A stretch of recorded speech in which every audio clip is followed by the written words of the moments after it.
Hi, this is Shauna, the CEO and founder of Fuel Talent.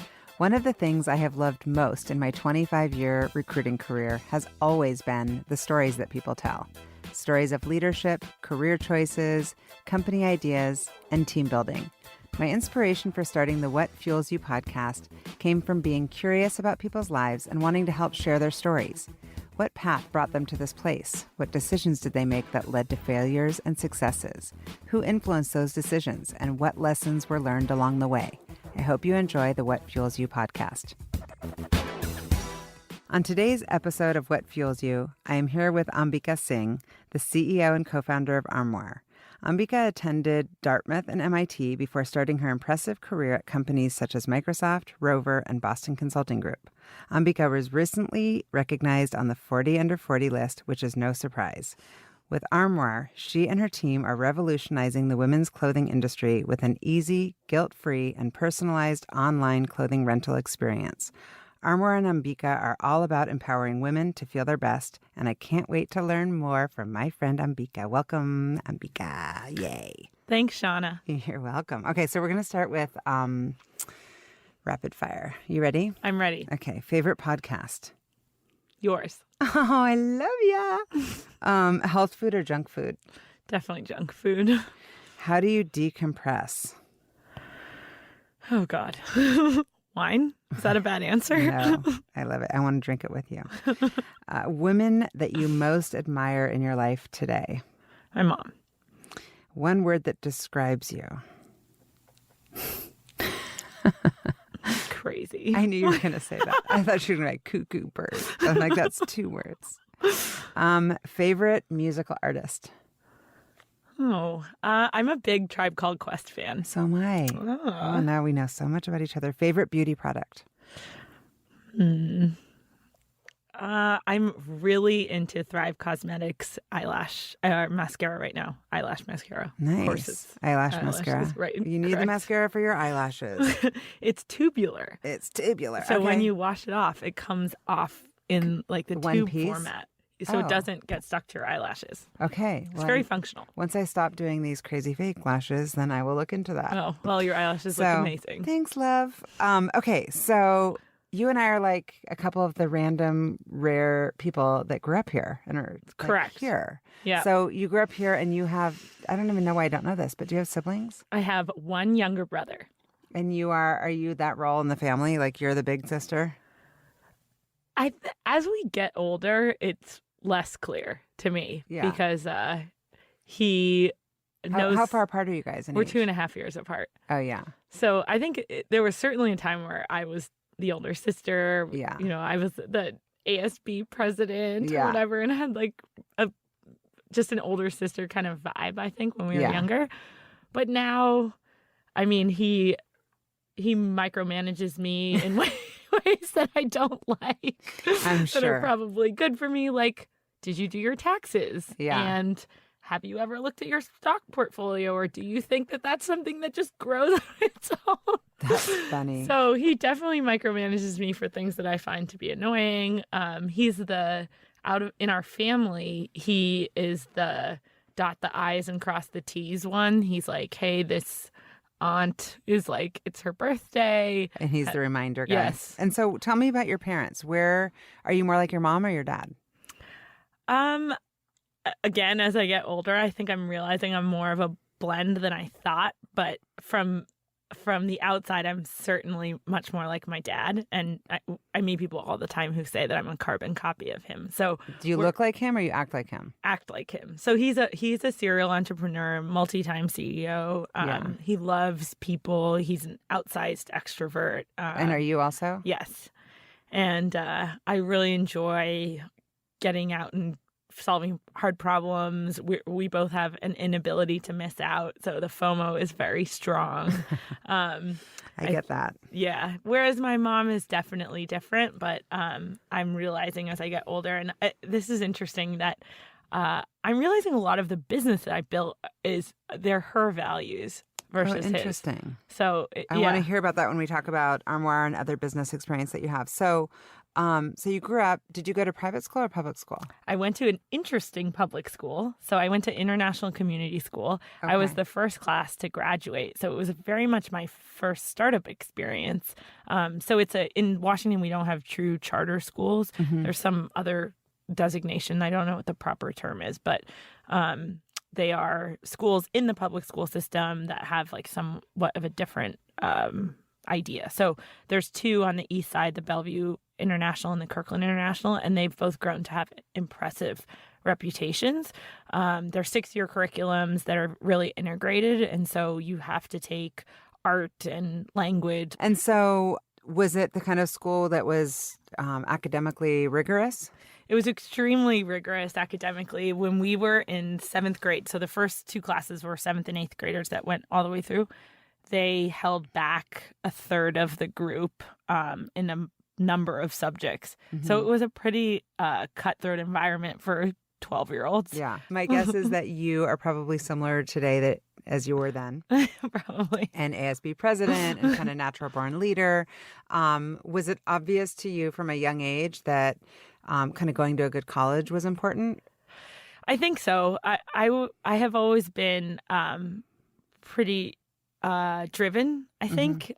Listening to my parents talk about it, it's funny because I think they were more concerned with the drivenness than they were always telling me like, it's gonna be okay, like whatever happens. Were you anxious? Calm nervous? down. Like, I think I just really wanted to do well. And and that probably is like the 80s way of saying that I had anxiety. Yeah. It's good. It's what fuels you, right? I mean, if you're channeling it in the right directions, like accomplishment and achievement, then that can be great. I remember when I didn't get into Stanford, my dad took me on this long walk, and I still remember that he was like, this is not anything that is even close to a disaster, even though you can't really see that right now. And I was like, this is the end of the rope. Well, I think, I've had some people that are extremely successful. One on this podcast in particular, Richard Tate, who was speaking with me about kind of doors closing and windows opening, and that a lot of his life, and I totally believe this, like that's what happens. And then you wouldn't have gone to Dartmouth, right? Which was an incredible experience for you. So at Dartmouth, I know that I read your history, econ, and microfinance. How did you choose those things to study? Did you have an idea of like what you wanted to be when you grew up? So I was also very idealistic, and I remember being really interested in like political and social ideas of like utopias and communist societies and places where there was an ability to sort of like build things that were different. And so I was really interested in microfinance because at the time it was really nascent and it was a kind of like a new model of doing development that I think looking back probably still fit with my values because it's very entrepreneurial. The idea is like particularly you're looking at women and trying to help them start businesses because women are great entrepreneurs and they're super responsible running businesses as well as reinvesting back into communities. And so I wanted to write this thesis, and originally I was a history major, but I couldn't get to the kind of depth from an analytical perspective within just that vertical. My parents were thrilled because they were worried that I was going to become like a fiction writer or something. Right. So they were like, oh, okay. Live on the couch for the next 10 years. So I added my econ major late just so that I could write the thesis that I really wanted to write. So I wrote it about risk models. And looking back, it was probably informative of where I've ended up. That's awesome. And so when you were at Dartmouth, did you come back to Seattle in between in the summers, or were you doing that kind of like internship thing? I did. So I came back my first summer and worked for Maria Cantwell. Oh, very cool. Our senator, who is a lovely Armoire customer, which is really kind of a thrilling moment for me. But that was my first summer. And it was super interesting for me to see the political process from the inside. I worked on the constituent side of her office, which is basically dealing with everything that people have problems with in terms of your elected officials are supposed to be the intermediary between government bureaucracies and the humans, the citizens. And so that's a huge part of the work that she does. And it was really eye-opening for the kid from Medina.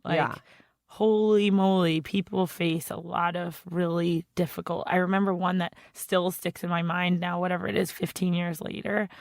There was a woman who was deployed in, I want to say, Iraq or Afghanistan, and she had a baby who was in Seattle who was sick, and there was no way to get her out. There just wasn't like a loophole, and she was begging for somebody to help her come home. And it wasn't something that was simple. And it was just and like, this is what came across your desk exactly at that stage of life. Yes. Wow. The intern. I was like, we have to do something. And there's a process for everything. I sent an email to the Army. The Army sent us an email back, but it was such a kind of harsh learning experience for me that like this is a this is as real as it gets. And my responsibility is to write a letter. Yeah. Like not get on a plane and like save the problem or do something. And nope, I'm just going to write this email and send it over. And it was really and so terrible. Did you think that you wanted to go that route, kind of work in politics? Honestly, that summer, it kind of made me want to go that route less. Yeah. Because I couldn't fix the problems immediately. And there is a lot of process in politics. And maybe at some point in my career, I'll come back to it. But I think as an 18-year-old, I was like, I want to be somewhere I can fix problems now. Not go. And so then we went back, and then over the summers, what other types of things were you engaged in? So then I changed my major when I went back. And I ended up applying to go to the Marshall Islands, which was was an atomic bomb testing site. I know I applied to go there to go teach English. I was really excited. I got this fellowship. A couple weeks before I was supposed to leave, my mom found out that it's a pretty conservative society. You have to wear long sleeves and like long pants. And they've basically always let me do what I wanted. But this one didn't sit super well. So she kind of like, they were like, to their credit, they were like, it's up to you, but we're really going to worry. And we'd prefer if you didn't come. So I came home, little like princess. That's the summer. This is my second summer now. Angry because I lost my fellowship. I have nothing to do. And I ended up, this was super generous, but at the time, Monsoon Restaurant, he had one restaurant. Now there's many of them. And he gave me a job as a busgirl. And it was an amazing, I loved it. Yeah. And through that, actually, I got an internship at Microsoft. So through that, doors closed, doors open. I love that. Point. And so what was Microsoft like for you? And did you learn kind of leadership skills there? So Microsoft was an incredible experience. I also worked on the exact right product for me at the time. What was the product? I worked on the Imagine Cup, which at the time was the largest student technology competition. And so we would bring kids, winning teams from 90 different countries, to some random amazing place. We did it in Paris one year, in India one year, in Cairo. What? That's so cool. It was so cool. And talk about seeing the opposite of like really tough things. This is like all about incredible ingenuity and bringing together kids who would have never, most of them didn't have a passport. They had never been on a plane, and they are brilliant and optimistic. And so I worked on that project as an intern. I came back as a full-timer to work on it. And how long were you at Microsoft? A couple of years? I was an intern twice, and then I was there for almost 3 years when I came back as a full-timer. Yeah. And then I saw also that you worked at Rover and Aditi Lighthouse, BCG, all like kick-ass cool companies. Did you kind of work there and think, I need to kind of cut my teeth on being an entrepreneur? Or were you thinking that you could see yourself in a larger company kind of forever? I think I don't remember ever being like, oh, I must be a CEO and start my own company. Although my parents, I think, kind of disagree and say that I was always like on my path to do my own thing. Mm-hmm. But I don't remember thinking of it that way. I remember thinking of it as like steps after steps. And I think that's one of the hard things about leaving high school, college, and your first job, because like you can continue to do the right things mm-hmm. because there's sort of like a structured path. And after you get your first job, if you're lucky. Well, especially with yours, you've got Dartmouth, and then you've got, even having BCG on their Rover. And then, of course, we haven't gotten to the MBA at MIT. Like, it's the resume that you want. right? And you could easily be like, let me just write my own ticket and go to some like cushy job somewhere. Yeah, I think like as you progress in your career, though, figuring out how to continue to achieve, it's like your definition of success has to mold and change with you, unless you're fully money driven. Then you can just kind of like get out there and just try to earn more and more money because that's like a quantifiable metric. And so you something know that you you're can doing measure. better. Like I did better this year. Correct. Correct. But I think if that's not what you're going for solely, it's tough. Like you got to look yourself in the face at different points and think like, okay, well, how am I going to do better? What made you decide to go back and get an MBA? So this was I got a lot of advice from, especially from my male mentors that were like, don't do it like you're doing the woman thing by needing to like go get over credentialed. Like you're ready, you're smart. If you want to start something, like just go out there and do it. Or if you want a different job, go out there and do it. I'm like, we'll help you get there. Like what is this random school thing that you're trying to... Not so random. It's MIT. Like you could do worse. So I thought about it pretty hard because, I tried to build like back of the envelope, like ROI models or whatever. I'm like, okay, I'm going to lose 2 years of salary. I'm going to spend out the face to get there. It's going to take me prep time to put myself in the right position.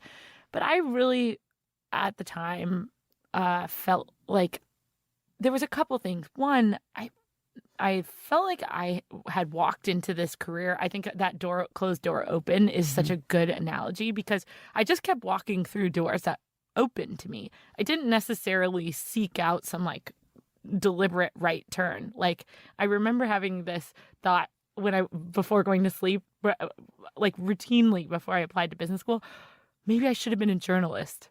Like, where did that come from? Or it was like, other random stuff. Like, maybe I should have been an actress or just like this fear of, did I just walk through open doors versus... Right. So I wanted to go somewhere that I could see a lot of stuff. Yeah. And stretch yourself. And stretch myself. Exactly. And be sure that I was choosing a door versus walking through an open inherited door. Situation. Exactly. Yeah. Okay. And so you went there, and was that a good choice?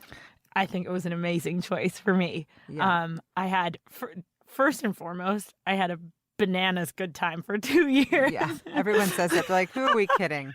It was amazing. Yeah. I met incredible humans. And as you know, as you get older, it's really hard to make new friends. Yeah. We've made new friends. Yes, we have. But it's so rare. Friends, yeah. Yeah, it's very rare. I mean, I meet tons of people and I really appreciate them, but it's hard to find intimacy as you get older because we're all so busy and all that kind of stuff. So I made a whole new set of friends who I cherish. They are my biggest supporters with Armoire because they were there since the beginning. And so I just went back to Boston a couple of weeks ago. It's like coming back to this like fan club.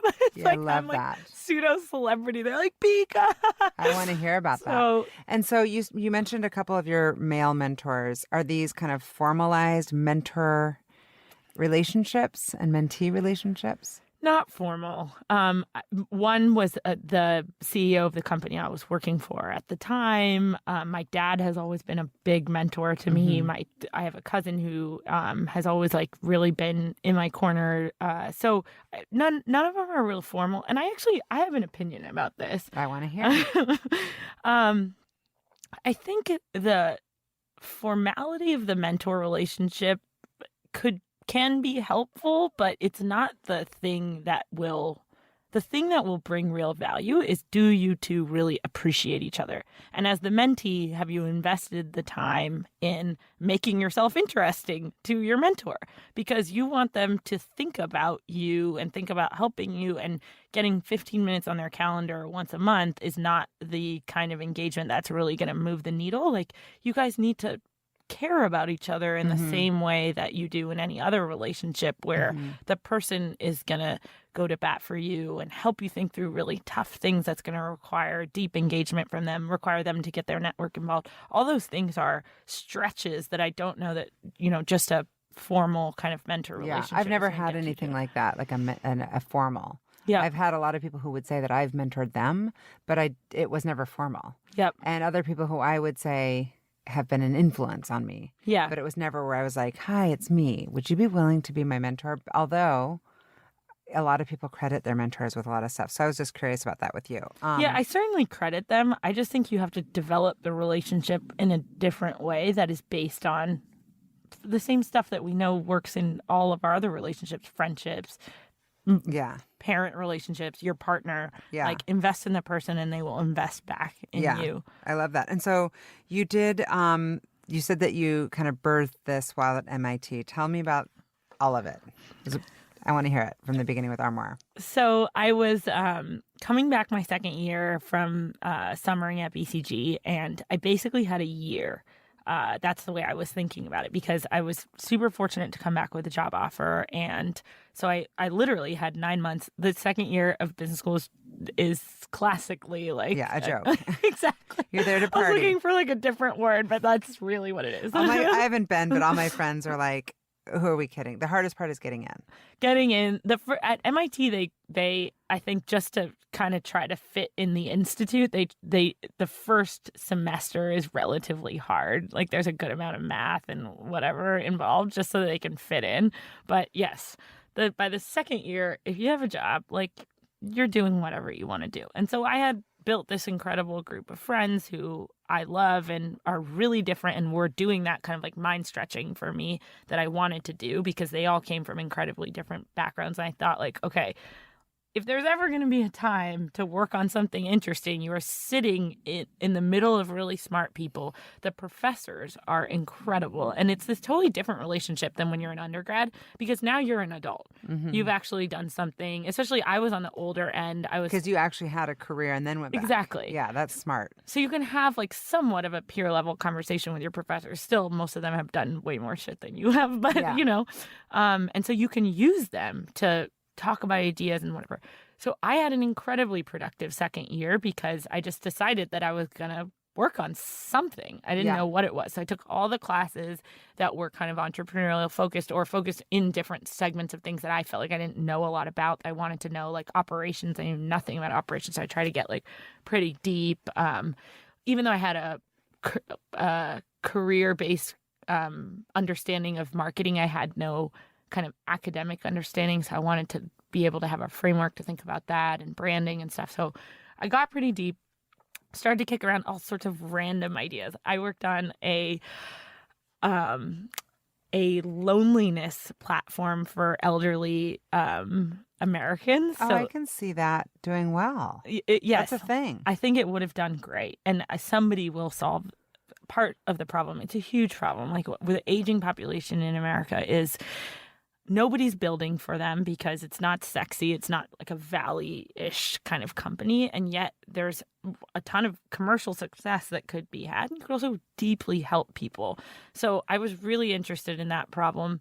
In the end, though, I didn't think I had any particular passion or kind of me fit in it. I didn't have any particular insight. So I could see the problem from like a bleeding heart perspective, and I could see the problem from like a commercial perspective. But so I moved away from that one. Right. You don't want to wake up every morning and be like, that's the problem I want to solve. Exactly. It doesn't fit kind of, yeah. That makes sense. I thought about women's dry cleaning, which is getting closer to where I ended up.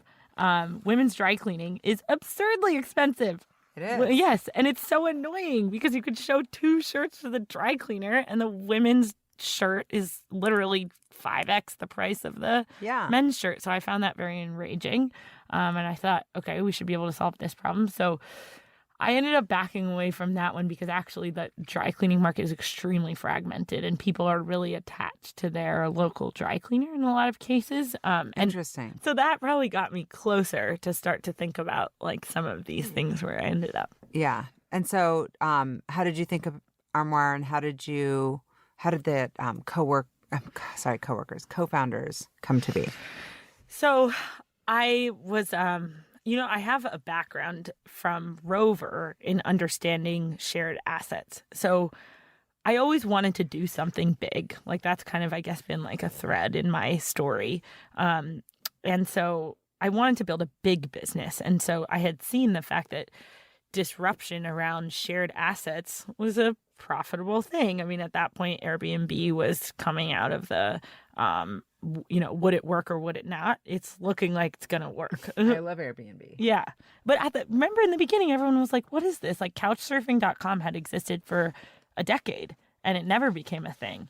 So the fact that Airbnb broke out of that was a real kind of question at one point. So Airbnb was looking successful. Uber was looking successful. Rover was looking successful. So the idea of shared assets was something that came naturally when I started to think about disruption. I wanted to work on something for people that I felt a passion for or that I felt like I understood, optimally both. So that led me to women pretty quickly. I love watching you in action when you're talking about Armoire because you light up. Oh. So who are the co-founders?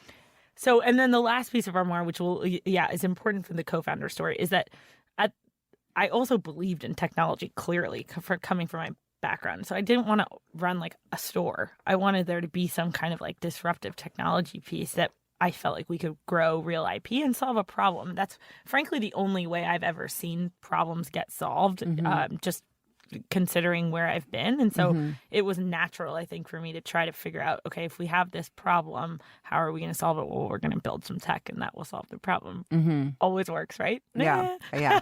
In theory. In theory.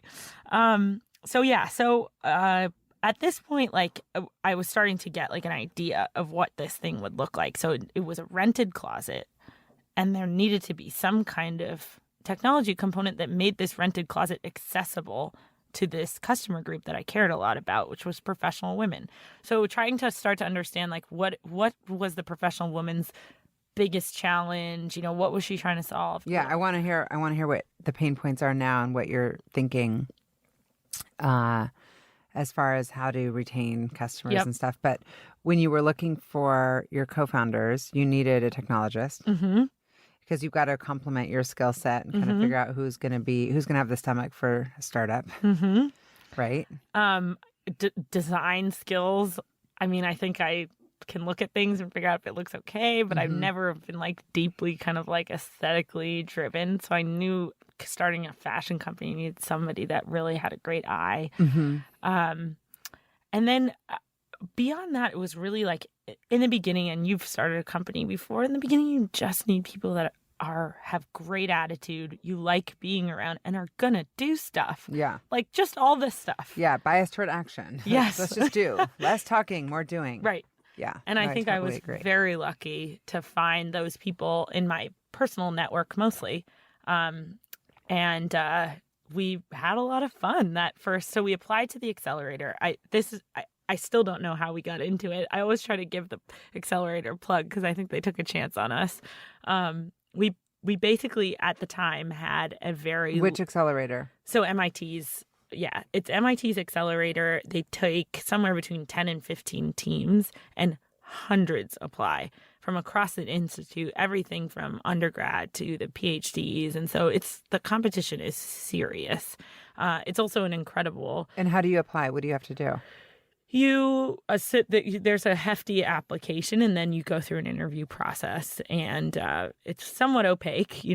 Those are the inputs, and somehow people get chosen. I think observing it from the outside, they try to bet on companies that are gonna do well, and at the end of the day, schools are also businesses, and hopefully they drive some loyalty through the fact that your company started there and you come back and support the school eventually. It's different in that way, though, than a commercial accelerator because they don't take any ownership up front. Got it. We were super grateful because it gave us all of the tools that we needed, and mostly it gave us kind of structure, which I think is, I guess depending on your personality, I need structure. I need to have a place I'm going every day with a thing that I'm working on so that I stay kind of doing my thing. And it really gave us that and gave us tremendous access. I still have people who were on our summer board. So you kind of assemble this summer board of advisors and mentors. They're still on my monthly call list, and incredible people who had run relevant companies and whatever. And so they've really seen the business from inception to now. And so those are mentor relationships that are very deep, and I'm very grateful for them. So the accelerator was amazing, and all the co-founders. So of them, only one remains. and we picked up a couple along the way with different kinds of like skill sets. But we really, that summer, the thing that we were the most proud of is that we started shipping product on the first day. So wow. super different than everyone else in the accelerator. So everyone else was working on very kind of classically MIT problems. We were the girls in the back with the clothes. And everyone's like, what the hell are they doing? And how did they get into this accelerator? But, the thing was we had a thesis that we thought women would want to rent their clothes. We had interviewed 500 women before we came in to try to kind of like develop what this thing was going to start to look like. We had no algorithm at the time and no website even. We put a bunch of pictures into a Google form, charged people on Venmo. We did nearly $10,000 worth of Venmo revenue before we decided we need to get a bank account. Gotta do what you gotta do. Most entrepreneurs would say that that's the right way to do it. Less thinking, more just do and then iterate. You know, versus kind of put together this whole complex plan and then launch. I mean, we didn't even have a dry cleaner on the first day. We hand washed all the clothes, and then we were like, "Oh God, we're ruining this stuff. We gotta get a dry cleaner." I listened to the How I Built This podcast, and the stories are so crazy. I can't remember which bakery. It's like a big one though, and they were saying that they didn't realize there was something that came, and they had to like dry lettuce quickly, so they put it into a dryer. Like, I mean, crazy stories. And I'm like, I don't know if you should say this on a podcast, but like, there's that grit of like, we'll figure it out. We don't know what to do, so we're gonna throw the lettuce into like the dryer. I mean, you don't have a choice. You every day, it's exponential how far you've come, right? Because like on day 2, you have survived 100% longer than you have been alive. Yeah. So by day 5, if what you have to do is dry the lettuce, like you're going to dry the lettuce. Yeah. I don't care how. So you've had 2 rounds of financing at this point? So I'm in the middle of number 2. Okay. So I raised, so we got out of the accelerator. This is like an interesting, I think along with the fact that you grow exponentially, also your expectations of yourself and the world around you, those grow exponentially also. So at the end of the accelerator, there's this big demo day, and it was the biggest stage I had ever been on. There were 2,000 people in the auditorium. My parents flew out, and classic me, was very ill prepared, and it sort of just all came together the 24 hours before, and I gave a kick-ass demo day presentation. So I walk off, and I'm like, oh, I am a celebrity. This is awesome. And then I expect that like things are just going to work out now, right? Because doesn't everyone else know that I'm a celebrity? Yeah. The next day, nothing has changed, right? Because like all I did was give a speech. And so I start like trying to hustle these like leads from investors that were supposed to kind of like come out of the sky because like I had been so great. And then I realized that's not how this works. Like you can, yes, you hit one milestone, you made it out of the accelerator, you gave a great speech. Now comes the next stage of real life, which is called you need to find somebody to write you a check. Yeah. And the first check is really hard, and it doesn't make the second check that much easier, which was another thing I thought, like, okay, now I get the first one, now the second one's just going to fall out of the sky, right? I keep waiting for things to fall out of the sky. You keep thinking, well, because if you're a person like you, and I understand it, that stuff just kind of works out. And as I'm getting older, even this, like I prepared for this this morning. But still, that's a big deal for me to prepare. And I think that I'm realizing that if I want to get really real with myself, some of it is that if I fail, then I don't have to face that I actually failed. That I can just wing it, just go, well, I wasn't even prepared anyway. Right. And in your case, it's like, it's going great, but God forbid it like didn't. You would just pick up and go do something. Like you're gonna be successful no matter what, because that's just your DNA. To your point, though, that I'm also realizing this through this process, and I remember the woman who ran the accelerator.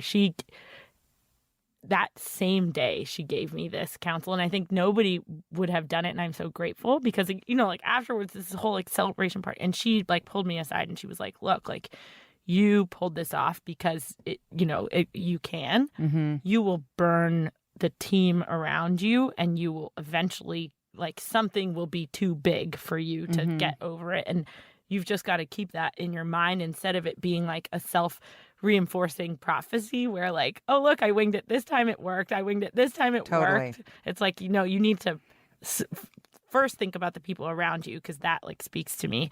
And second, also think about the fact that at some point the mountain's going to be too big. For me, it's also thinking, what do I need? I've loved having people around me who are very process oriented because I'm not creating that in the company. Right. So how many people do you guys have now? So we have 25 people. It's a big team. It's very terrifying. Lots of logistics involved in this business. Lots of logistics involved. It's the thing that brings me more joy than anything is hanging out with the team and hanging out with customers. So I'm really grateful for that part of it because you see what you can build on both sides. You can build a great environment that people like to work in, which I feel very grateful and proud of the fact that we have that at Armoire from a team You can level. feel it. I mean, you can definitely feel it around your team. There's nothing else like that would make me more proud. Yeah, I totally agree. That's the coolest feeling ever. And so how would you describe your leadership style? That's a good question. I think the things that one of the biggest things I try to think about is I am best when I'm doing stuff I like to do. I am worst when I'm doing stuff I don't like to do. So trying to figure out from a leadership perspective, what is it that people really want to do and put them in those positions so that they can do, as much of that in their working. Because one of the things that I really value is the fact that people's ingenuity to solve problems is incredible, but the problem has to be interesting to them. Mm-hmm. It's like, you got to be thinking about it on the weekend and like asking the kids around you or whatever it is. It's like something that's like playing in the back of your mind where you're like, I'm going to figure out what the non kind of standard solution to this problem is. So try to get people into positions where you get their idle mind time. If you get their idle mind time, then their ingenuity will solve lots of things around you. So, and then you get out of their way, which it sounds like you're good at. Just letting them. It doesn't sound like you're a micromanager. So I think I'm more of one than I thought, and that's something that I've learned like in the last 6 months to a year by asking for feedback. I thought I wasn't. I think that my bar is high, and so if I want to know that we are hitting, what I think is like the best that we can do. Yeah. And as a result, I'm in people's business more than they would like. Well, that's your job. It's your baby. Yeah. Right? But there's got to be a balance. And I think one of the ways I'm trying to solve for that is to make what is perfect or what is acceptable.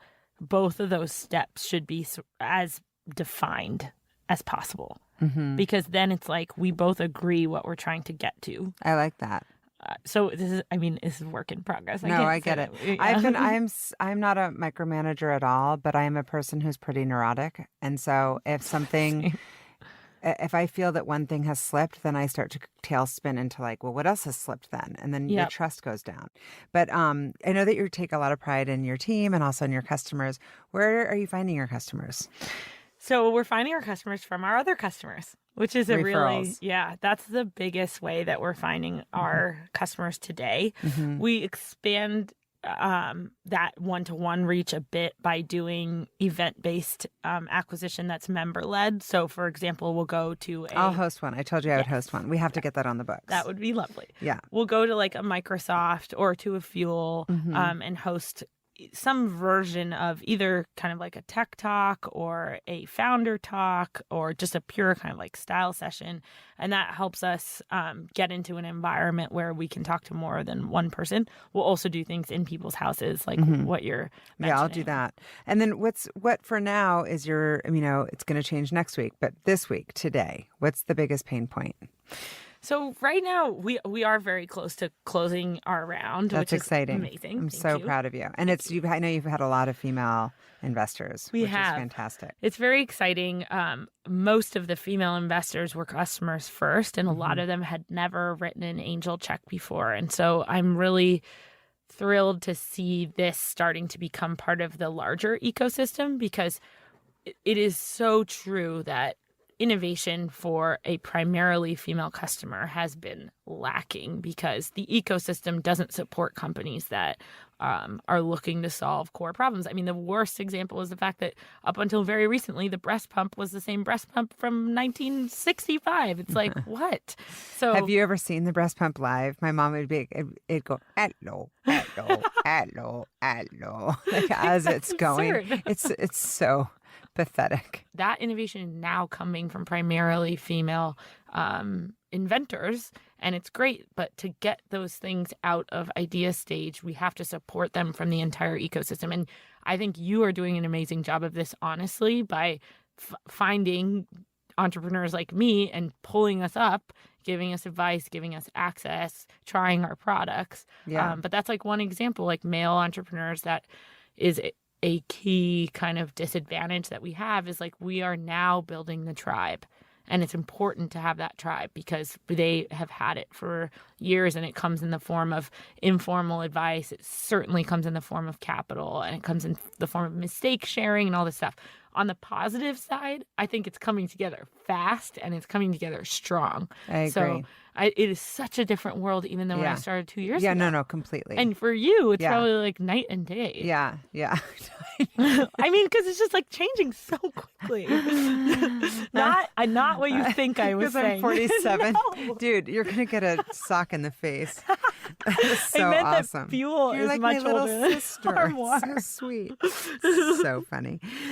No, but it's true. I mean, I think that it was kind of not lip service before, but a lot of discussion around it versus asking. I've been asking my male guests, even on this podcast, like, tell me about your leadership team and tell me about your board. And Yep. I'm not a big fan of being like, you need a woman for the sake of having a woman. Right. Neither I'm am much more like, hire someone smart, but just double check to make sure that there's not someone just as smart. Right. That's a woman, to give you just kind of diversity of thought, not to just check the box. Right. But to just make sure that there's not some sort of like blind spot, because women are thinking differently. But I'm not a big fan of kind of feeling this like you're supposed to get a check because you're a woman. No. And you wouldn't want that. Right, yeah. Exactly. And I think we live in a capitalist society and we believe in maximizing returns. And the thing that is so obvious from the data is that you will generate better returns for your shareholders. Oh, for sure. Yeah, if you have a diverse leadership team. Especially in this day and age, it's absolutely ridiculous. So you asked me about the tools that I use. What do you use? What kind of tools are you using? I get nuggets from you too. Oh, so you were saying like what is on the horizon? So this is on the horizon. What I'm thinking about very kind of every day in my idle mind time is now we're going to grow 10x between today and the next 12 months.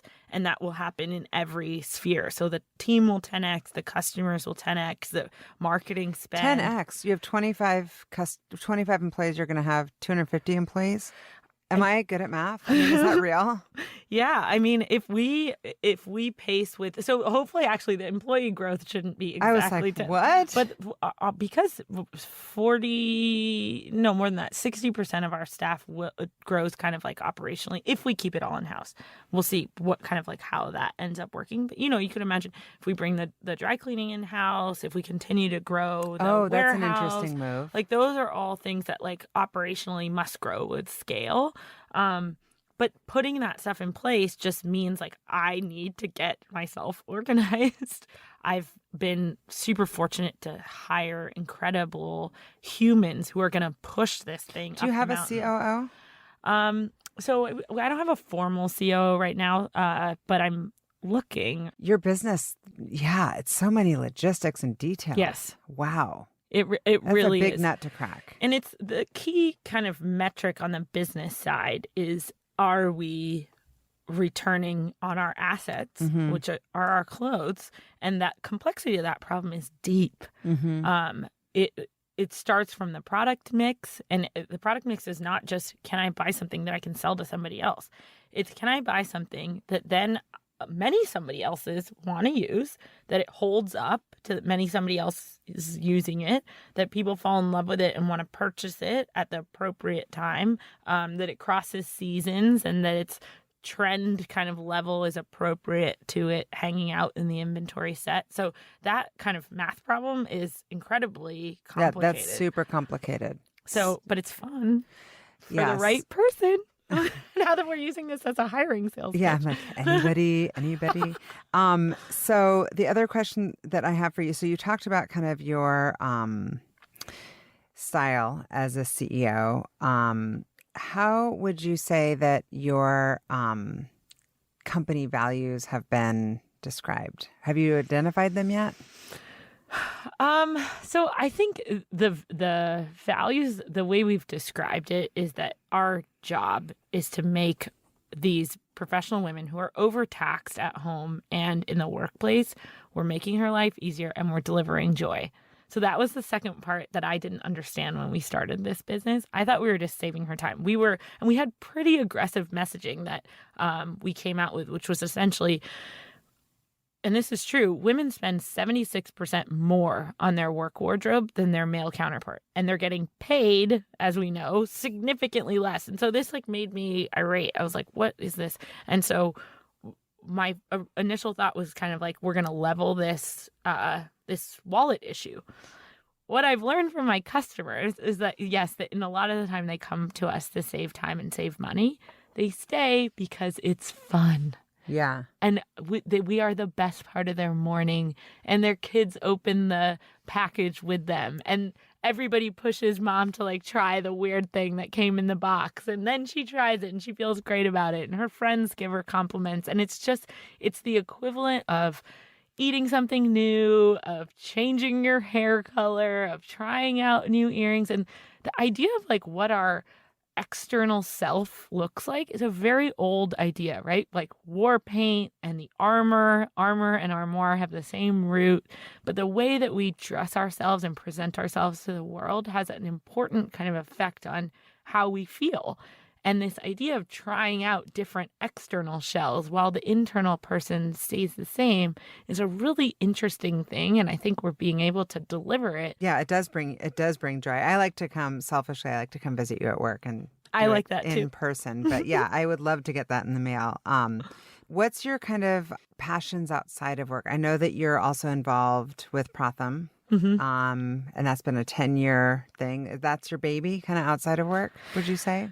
I think, to be honest, my family outside of work is the main kind of passion space. I love the work we do at Pratham, and they do early learning in India. And it's really, I like the values of it because it's very achievable. Mm-hmm. They're really just focused on two big things, which is literacy and basic arithmetic. It's taught by almost completely a volunteer corps across the country. And so they find mostly women who know how to read and know how to do basic arithmetic in the village and kind of give them structure around teaching kids who are not, they're in school, but they're not learning because of constraints on the classroom and all this stuff. So I love the work that they do.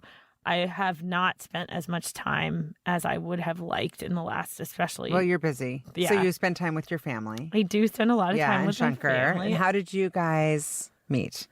So we met at a bar that no longer exists in Seattle, which will age us. But we met through friends. He's awesome. He is kind of awesome. He's my biggest supporter. It's incredible. Yeah. You absolutely need that. It really is incredible to have somebody who believes in you at all times. And we always joke, but it is true. He sells this business like a boss. He can sell it to women. He didn't even know what culottes were until 2 years ago. And he's like, this is going to change your life. It really will. Culottes. And the jumpsuit. I got my jumpsuit. I didn't even rent it. I bought it. Good for you. And I did feel good in it. That was a good call. You looked amazing. Joy. I felt joy. Good. So my final question is ultimately what fuels you? Ultimately, what fuels me is the fact that we're building something that is valuable. It is so hard to kind of rise above a lot of the things that we're all kind of wasting money on or spending time on. And the fact that we are creating something that delivers to people's lives is really just deeply inspiring to me, because that's why I spend a lot of time with my family and my husband and the humans that I work with and the customers. It's I'm able to deliver joy on a one-to-one level or value. But through Armoire, I am able to deliver value much beyond the one-to-one interactions that I can fit into the day. And that's incredibly inspiring to me. And particularly the fact that we're looking at professional women who are often, as we've discussed, not on the receiving end of a lot of this sort of like. And how can our listeners become members of Armoire?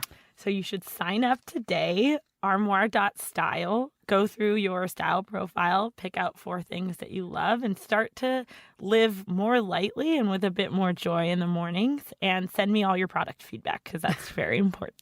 I think that people can definitely learn a lot from you and from the other people that we've got on the podcast. So thank you for sharing your time. And I'm excited for you to get, hopefully, more customers. Me too. Try the product. It will be fun. Armoire. Thank you. Thank you. Thank you for listening to the What Fuels You podcast. Be sure to subscribe, rate, and review on iTunes, Google Podcasts, or Spotify, and follow us on social media to keep up with the latest news and episodes. You can also contact us at podcast@fueltalent.com to provide feedback, ask questions, and share topics or guests you would like us to cover in the future. We hope you feel inspired by our guests and that we have helped fuel your day. Join us next time for another episode of What Fuels You.